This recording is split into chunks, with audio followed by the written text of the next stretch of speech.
Welcome to our Alumni Business Connections breakfast. We're glad that you could be here today. The activities this morning kick off Alumni Weekend. In addition to breakfast tonight is the Distinguished Alumni Banquet, which we have this evening. And then tomorrow we've got a number of events as well. There's the Kids Carnival, and then the football game, and the Steve Green concert. So we're looking forward to the weekend, and hopefully the weather will cooperate with us as well. Also tonight there's a Pops concert at 7 o'clock after the banquet, and so there are a lot of activities for not only yourself, but to bring your children as well. I hope you enjoyed breakfast this morning. I'm looking forward to our guest today, but before we get to him, Art Otema would like to come up, and he's always looking for a captive audience, and Art, I'll turn it over to you for a second here.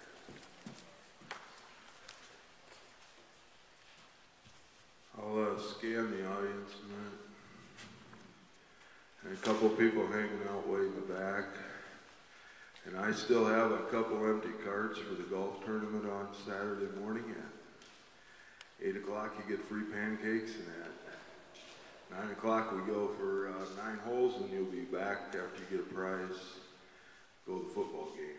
So on the little table over there on the east side, if you glance by that first tall pole, there's a sign-up sheet yet. A couple prizes, but they're not for you until you play. So leave them there. That's one thing, and the other would be on behalf of the business department, a lot of you have helped train our students as interns, or you've employed them, and there's a fair number of escapees in the audience I can see. Dr. Visser and I are still here. Eric Hoekstra has promised to tell us when we're ineffective, and then we'll retire. But right now we're still having fun. So if you need an intern, there's some brochures and my cards on the table also. So be sure to let me know. I'm flat out of interns this fall, but we'll have more good ones this spring. So thank you all for coming. And again, I could use a couple more cards full of people on Saturday. So if you forgot, we can still take you. Thanks. Thanks, Art.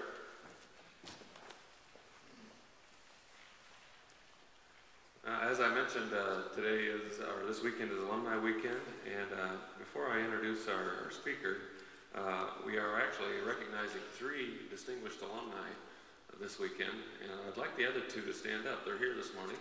And so John Rosenbaum, would you please stand? John is from the class of 1962, and we're glad to have him, and Marlis Kopman. Marlis is back there in the corner. So thanks for coming to breakfast this morning, too.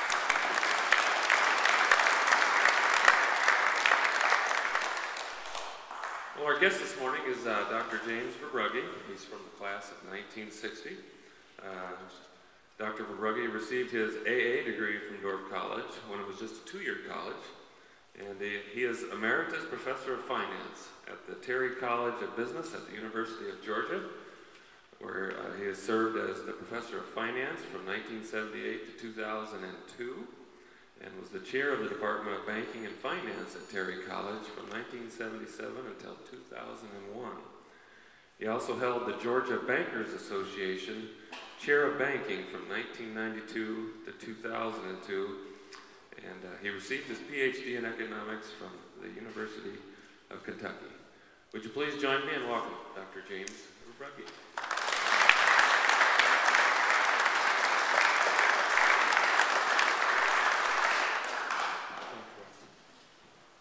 I guess I'm on, right? Okay. I just discovered when I walked up here, as I was walking over to the building this morning, I walked with some good Iowa mud on one of the sidewalks that Wes hadn't cleared this morning. So, if you look at my shoes and see mud, I did try, that's why I yelled at my wife there, please give me a napkin. Okay. I can safely say that this is the earliest I've ever started. I've taught a lot of 8 o'clock classes, and I've done breakfast speeches before, but they never started before 7:30. So, but if it's Eastern time, it's 8:15, so I guess I'm still okay. good to be here. It's been a long time. I've been back to this campus. This is the second time since I left. Except I've driven through Sioux Center maybe once or twice, but I don't think I ever came to the campus. So it's a little bigger. I had to use my map to get here this morning. So. The topic we're going to talk about is a little heavy for 7:15 in the morning. And that's why I gave a handout, because I knew if I tried to sit up here or stand behind that thing and talk and throw out ideas and concepts, that, you know, it would float over everybody's head. Probably will anyhow. But now you have something you could take home and beat the dog with if you roll it up or light the fire in the fireplace. But I thought it would be useful to give you something, you know, to sort of refer to as we talk through this issue of what I call the federal fiscal situation. And I'm being kind, I think, when I say that. As everybody knows, and you know, I'm going to go through this thing sort of piece by piece, so we'll refer to the ideas, and hopefully you got a pencil so you can write some things down too. And at the end there's a test. But if you're a politician, it doesn't matter. You can say whatever you want. Truth or untruth makes no difference. The focus has been, of course, over, well, really for the past 10 years on this thing we call the deficit. And what I want to do is talk about, is that really the issue, or is there something more fundamental than that? And I think the thrust of what I want to say and talk about is that this is only the tip of the iceberg, and that what we really need to be talking about is something deeper than that. Because the problem is way different and more severe than anything that is actually being discussed in the news media, whether it's print or cable or talk show or whatever the case might happen to be. But the focus has always been on really, you know, this annual deficit, which, whatever the number is, $1.5 trillion, is something you can't relate to. It's that big. The number makes no sense to most people. But the real issue, as I say at the beginning of the handout here, the real issue is the most fundamental question in economics, and that is, how do we want to allocate our resources? And that's, most people study that from a microeconomics perspective. You know, how do you allocate your resources in a microeconomic sense? But in a macro sense, looking at it from the overall economy, the same thing applies.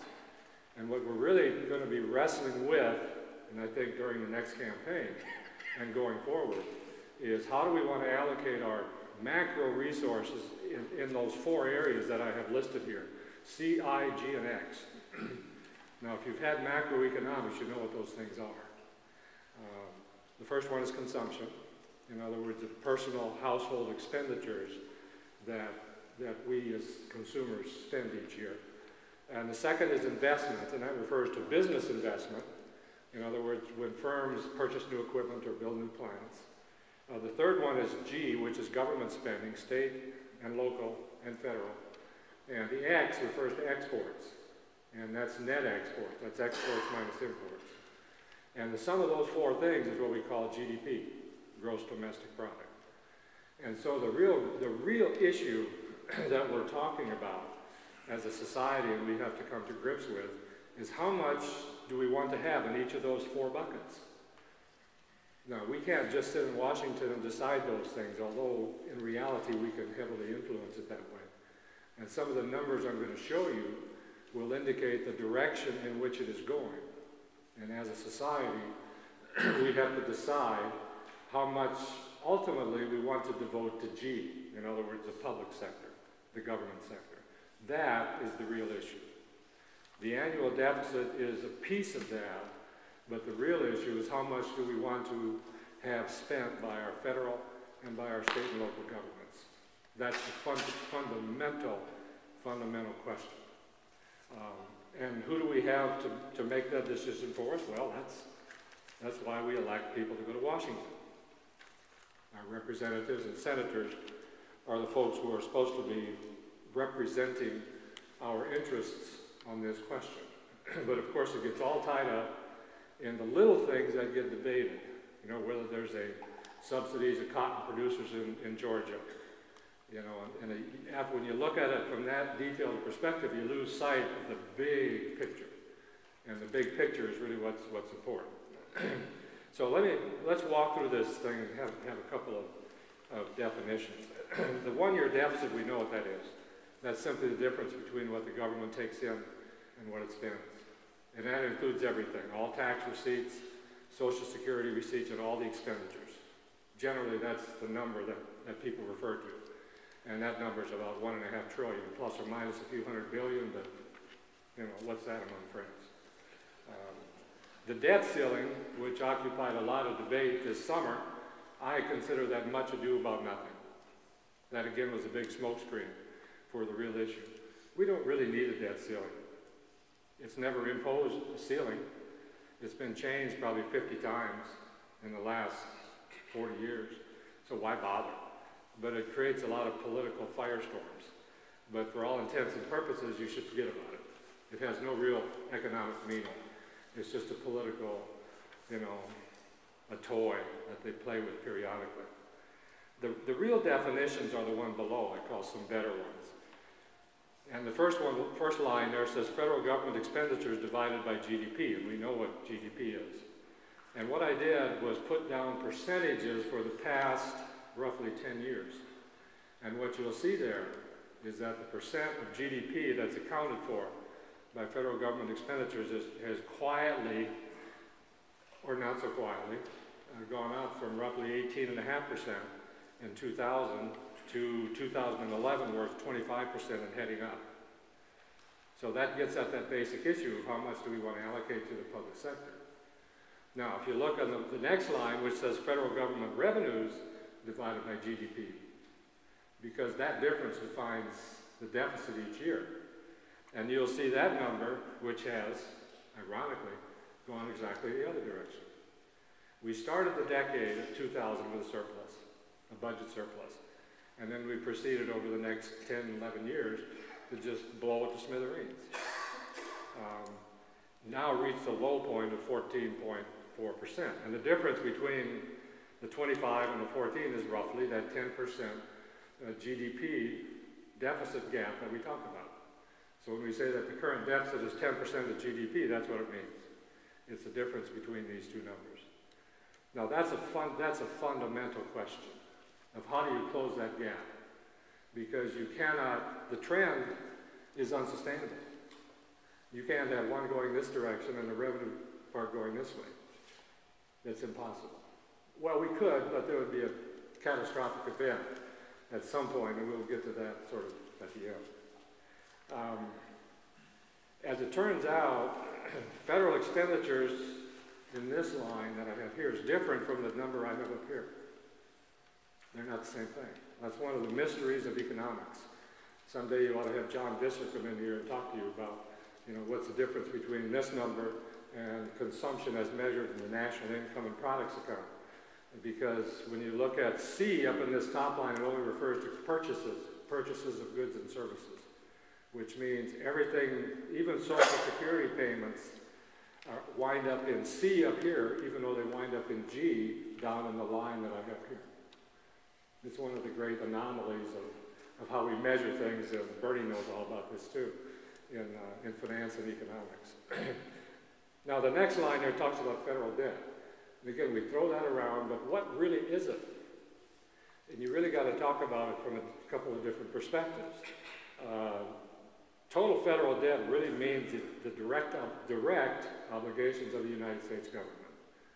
And then you have to think about, okay, what percent of it is actually owned by people like us and other entities, and what is held by the intra-government itself, like Social Security. The total number is like 15 trillion, and of course climate. The amount that's held by what I label here as individuals, institutions, and foreign entities, that amounts to something like 10 plus trillion. Roughly 4 to 5 trillion is held in various government entities like the Social Security Administration. Because what the Social Security Administration does, right now it's in surplus. But what do you suppose they do with that surplus? They buy government bonds. which means that if they ever get cashed in, which they will at some point, the government has to go borrow more money or raise taxes. But that total amounts to roughly 15 trillion. Now, the question I didn't put in here is really, who owns it? Well, approximately 30% of it is held abroad. And that's kind of a risk factor. Because at some point, these foreign entities like China and Japan and whoever might say, you know, why do we want to hold this stuff? You know, it's not paying anything and there's a risk of inflation. One reason they're still holding it, of course, is what's the alternative? They're going to hold the euro? My Lord, that's in deep trouble too. The yen, well, that's been in trouble for 20 years. So right now, we're the best of a bad lot. So they're not too likely to unload it. The last point here is, but there's more. If you add in to that 15 trillion, the guaranteed obligations of Fannie Mae and Freddie Mac, these are the housing agencies, that's probably another $5.5 trillion. So you put that in, so we're looking at roughly $22 trillion that you all are responsible for, ultimately. That's a comforting thought at 7:30 in the morning. And, you know, if you take that as a percentage of the revenue that the government is taking in, roughly $2 trillion, that's a bad debt-to-income ratio. It doesn't compute real well. Okay, and if then you look at total federal debt to GDP, well, then you can pick any one of those measures you want and divide it by GDP. And right now, we're close to 100%. In other words, if you just take direct obligations of the U.S. government and divide it by GDP, they're both approximately 15 trillion. So we're close to 100%. And if you look at around the world, other countries, for example, I just jotted a few down. Japan is at 234%. I didn't put that on there, I just jotted it for myself. Greece is at 139. It's not that much more than we have. Italy's at 120. And Iceland at 108. And these have all been problem countries. And on the other extreme, well, not really that extreme, France is at 88% and Portugal at 87%. So we're in the hunt for climbing to the top here. Okay, so that's sort of some of the basic things, but there's even more. If you flip to the next page, there's probably a more realistic way to look at it rather than what we have right now. One of the basic differences, to give you an analogy here, one of the basic differences between accounting and finance is that accounting is backward looking. In other words, accounting gives you a replication of where you are now and where you've been. Finance, and being a finance professor, maybe I'm biased, but finance gives a much better perspective of the future because it's forward looking. And one of the most basic measures in finance is a concept we call present value. Some of you may have heard of that. Some of you may have used it in what you do. So the best measure of where we are is what's on the top of this second page. But before I get to that, I put in a little quote here from a pair of economists who published a paper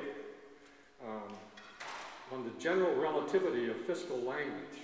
And what they really contend here is that it's a little bit Einsteinian, as we call it, that the whole notion of what debt is squishy, which is a lot of what Einstein's work was about. How you measure something depends upon a frame of reference. So the whole notion of what debt is a kind of a hard thing to get a handle on. We think we have this concept in hand, but we really don't.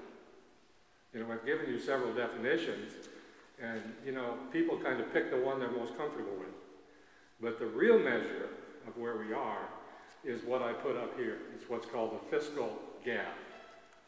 And if you look at this, the basic idea is, let's take the current programs that we have in place at the federal government level, and let's take the present value of all those outlays as they are in place. And then look at, given our tax system, what's the present value of the future revenues that we're going to get?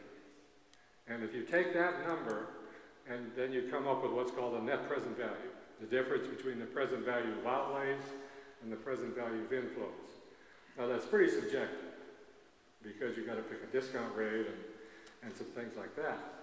But if you do that, it's actually like calculating the health of a pension fund. That's how actuaries determine whether a pension fund is healthy or not. They take the present value of future obligations because they know what those are, because they know the age distribution of their customers. They know when they're going to die. They just don't know who and exactly the date that person will die. But they know what the time pattern is. And then they know how much they got coming in. So when you talk about a pension system that's upside down, generally it's a negative net present value.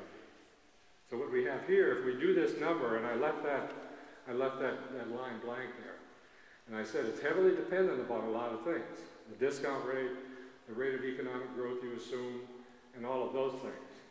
But if you, what number do you think you would put in there? What's as bad a number as you can think of? It's somewhere between 150 and 200 trillion. That's a big number. In other words, if nothing is done, if what we have right now stays in place, that's roughly what we are looking at over a long period of time. So it sort of tells you the depth of the issue, but you don't hear people really talking about this. You do it a little bit, but you know, it's kind of a scary number. Now, if you think 150 trillion is too high, well, make it 125. So, once you're over 100 trillion, it doesn't much matter when you stop to think about it. So what can we do about it? Well, there have really been two approaches, and we've only used one. And the first one has been really over the past, well, almost forever, that we focus on the near term. And we focus on the deficit. What are we going to do to close this year or next year's deficit? So we do what I call, or what other people call, short-termism. We engage in policy actions that really try to do something about this year's deficit or next year's. And some examples here. Short-term stimulus plans that don't do anything about infrastructure. One example being, it's been a favorite thing over the past several years as part of the two stimulus plans, one we've had and one we're talking about, that we provide funding to state and local governments so they don't have to solve their problems. You know, that's hardly stimulus because it just delays the inevitable for the state of Illinois, for example, or California, the ones that are in the most serious trouble. And what that does is delay them from solving their own fiscal situation. I wouldn't call that, it's not really much of a stimulus. Temporary tax cuts. We've known for 50 years from research done by a famous economist that most of you would recognize, Milton Friedman, and others like Duesenberry, who have told us that people don't make decisions based on temporary adjustments in income. Are you going to change your spending habits if your income goes from $65,000 to $70,000 for 1 year? Are you going to change your standard of living? Of course not. But yet the kind of tax policies we've had basically operate on that premise. That if I'm going to get this was done during the Bush administration, it's been done in the current one, send you a check for $200. You know, what do people do with that? They probably pay down their debt. Or they go have a good dinner. But they're not going to change their spending habits. So the temporary things really have no sustained impact whatsoever. You know, they look good, they might have a tiny, tiny, tiny positive impact, but there's no long-run sustainable effect whatsoever. Extending unemployment benefits exacerbates the problem. We know for a fact that if you already have long-term unemployment, and you increase that, the probability of ultimately getting a job goes down further. So these short-term things really don't have much of a positive impact. Tiny, tiny positive in the short run, but you know, next year you're back in the ditch again. What really has to be done is if you've got a focus on these bigger measures, like the measures I talked about above. And how do you do this? Well, first of all, if you assume we got a demand side problem, which you hear a lot about, and we want to get economic growth to accelerate, what are you going to work on? Well, how do we stimulate consumption? Well, consumers are by and large cutting back. They were heavily over-leveraged because of what happened during the period 2000 to 2005 during the housing boom. You know, we were financing cruises with home equity loans. You know, that kind of stuff is over. So it's going to be hard to generate much of an expansion in consumption spending. People are tapped out, you know, on average. So consumption is not going to have much growth in it. If you look at investment in residential, you know, who is going to be out there building new houses when we have an oversupply of existing houses? Now, you may not see that here in northwest Iowa, but I'll tell you, if you go to Atlanta, and that was the heart of one of the hearts of the housing crisis, where there's just tremendous overbuilding. And you probably have 2 to 3 years supply of housing. And people are over-leveraged yet in housing. Many people are underwater on their mortgages. In other words, they're upside down, and they can't refinance. So the housing problem is not solved at all. And that's going to take a long time until we let the market clear this oversupply of housing. So we're not going to get any growth there. If you look at business investment, right now they're even reluctant to hire for a variety of reasons. One, the economy is slow.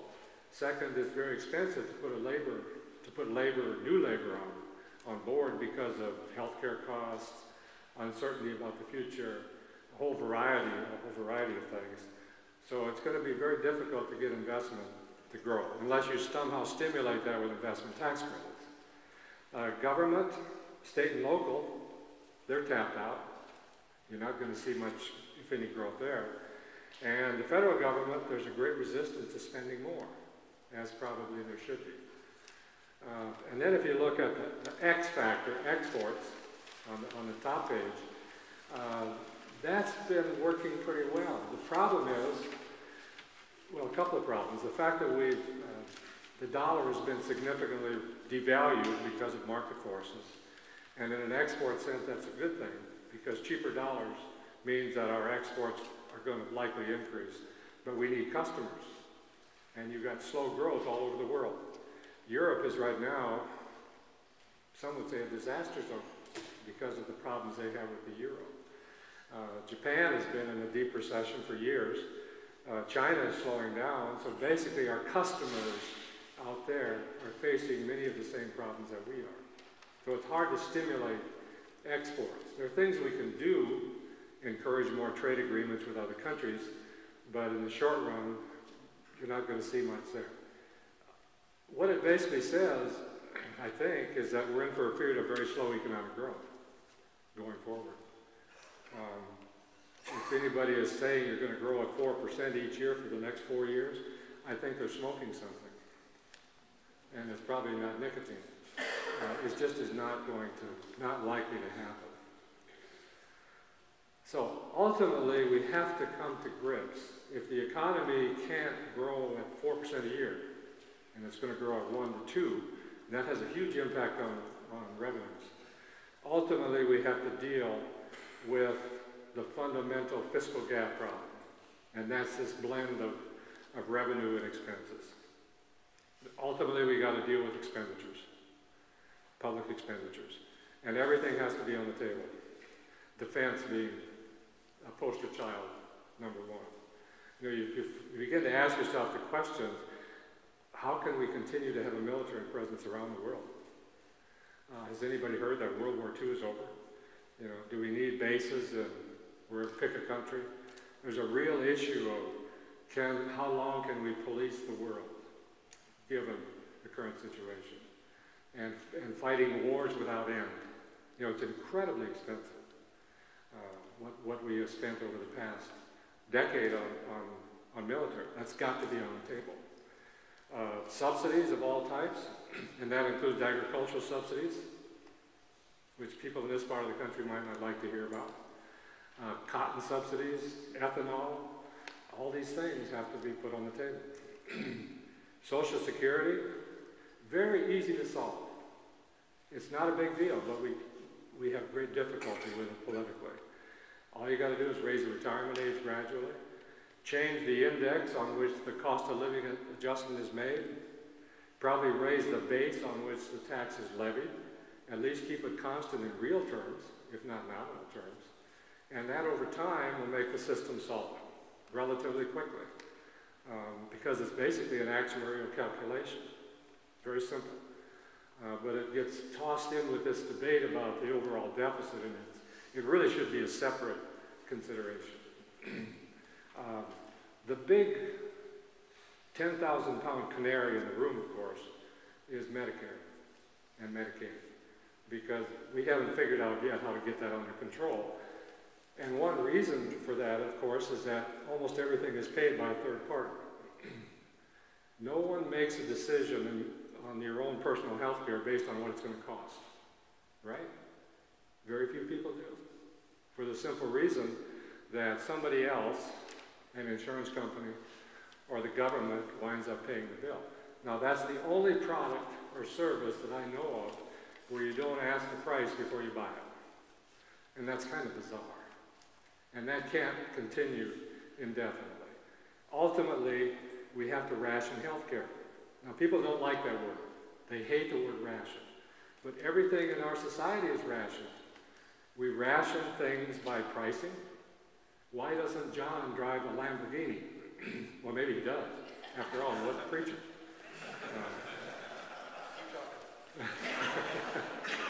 But I think the reason he doesn't is because he was priced out of that. You know, he probably couldn't afford a Lamborghini.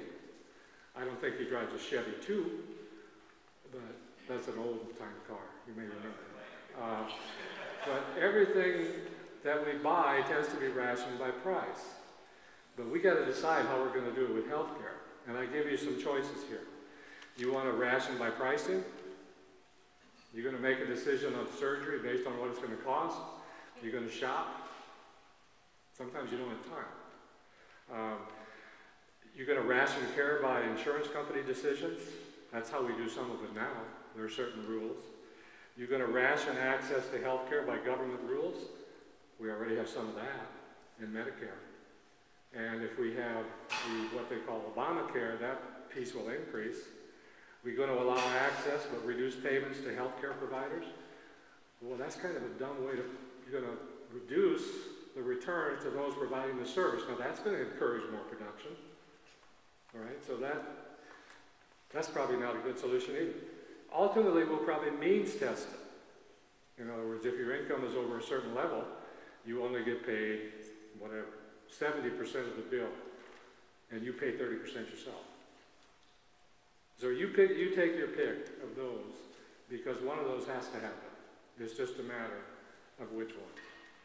Whichever one is going to hurt you personally or your pocketbook or whatever the least. But ultimately, that's what it comes down to. And on the revenue side, ultimately we got to quit tweaking the system. We got to start over. The slate has to be wiped clean.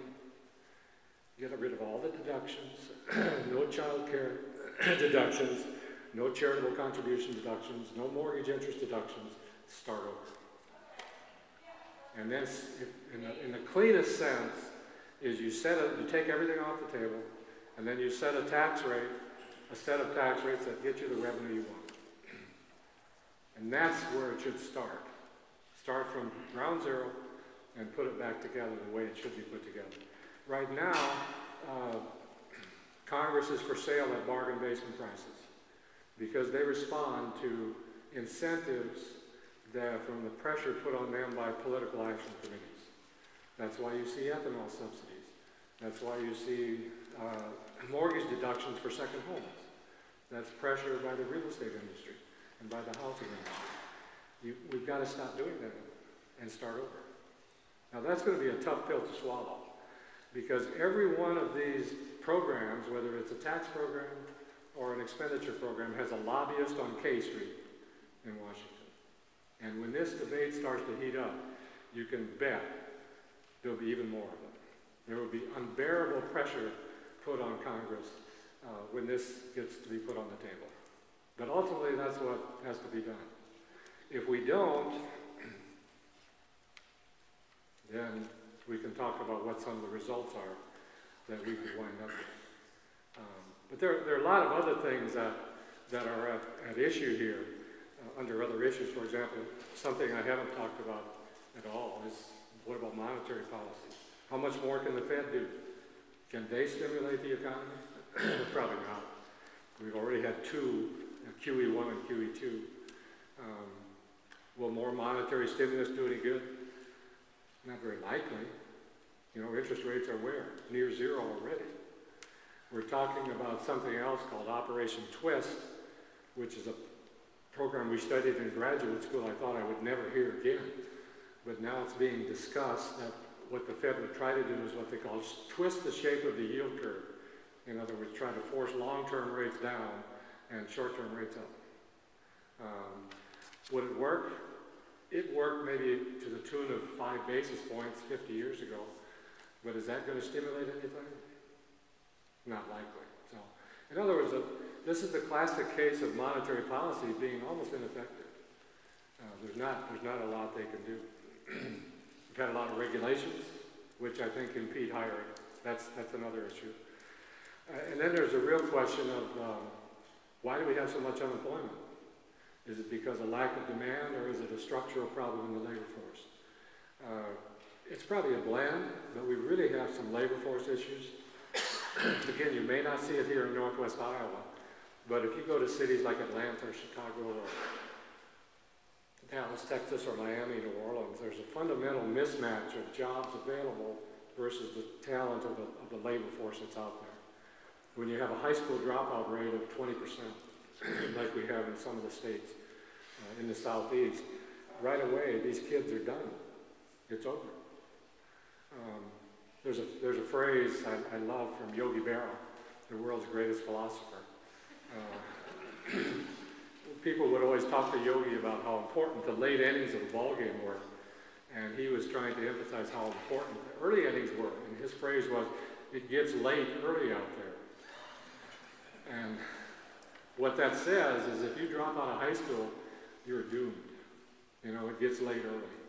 If you don't finish high school at age 17, your life is effectively over from an economic perspective. And that's a real issue. So, just one or two more comments. What happens if we don't do anything about this? Well, one thing I mentioned, at some point, China may say, we're not going to buy your debt anymore. We're probably not there yet. Historically, the answer to this question has been inflation.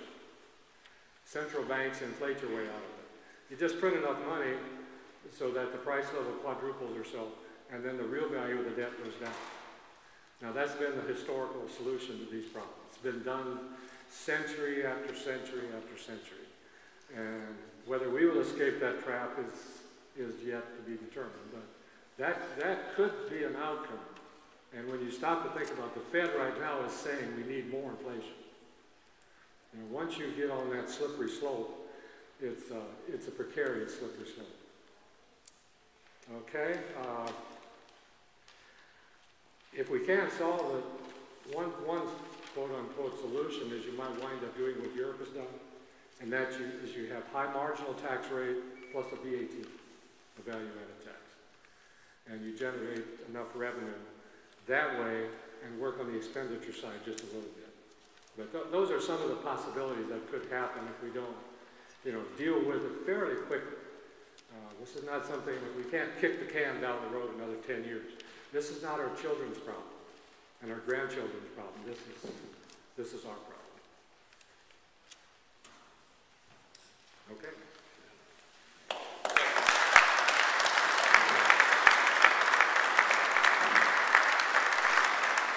We got time for maybe one or two questions. I have to get James and John and Marlos over to PDCR. So, does anybody have a question? Scared them all to death. Right here, Ed. Yeah, I have like a dozen questions, but I'll just ask one.